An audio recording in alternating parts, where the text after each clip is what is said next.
I live in a duplex. Not quite an apartment, not quite a house.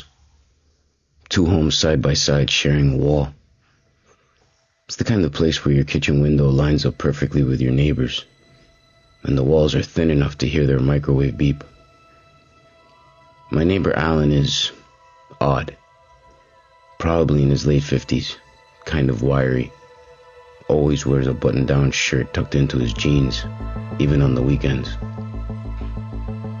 The first time I met him, he introduced himself, asked what I did for work, and just laughed.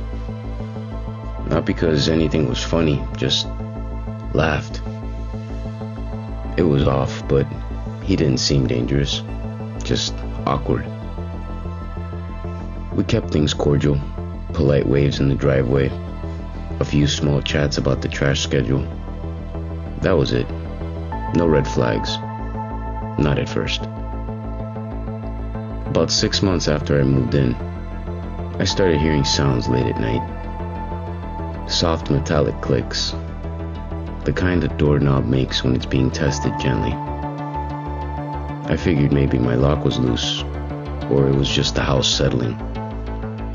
But I started locking my deadbolt every night just in case. Then it happened again, and again, always between 2 and 3 in the morning. I'd hear a faint shuffle on the porch, then the doorknob turning. Not shaking, just slow, steady pressure, and always just once. The third time it happened, I was already awake. I had this weird sense something was off.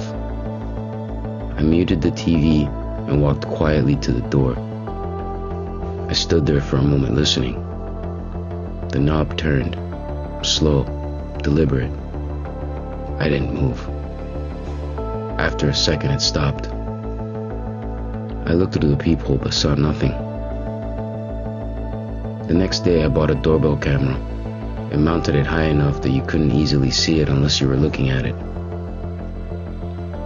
That night, I made sure to deadbolt the door, turn off all the lights, and I waited.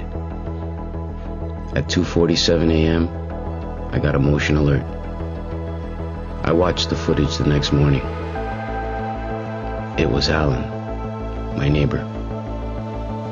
He crept up to my door in socks, crouched down, and looked underneath the door frame. Then he slowly reached up, gripped the handle. He didn't shake it or push, just held it for about 30 seconds. Then he let it go and walked away. That was the moment I realized this wasn't a one-time thing. He'd probably been doing this for weeks. I went to the landlord, showed him the footage.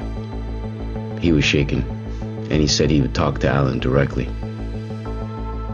I don't know what that conversation was like, but Alan didn't deny it. He just said he was checking on the lock because he heard a noise at 2:47 in the morning. That night, I found a note slid under my door. No envelope, just a single sheet of lined paper folded in half. It said, "I never needed an invitation." That was the last straw. I started looking for a new place immediately. I was gone in less than 2 weeks. The landlord texted me once after I left, said Alan had asked if I was coming back, and when he said no, Alan just nodded and went back inside. I've moved twice since then. Different neighborhood, different locks, different layout. But I still check the peephole before bed. I still triple check all of my locks. And sometimes in the middle of the night, I still wake up and listen.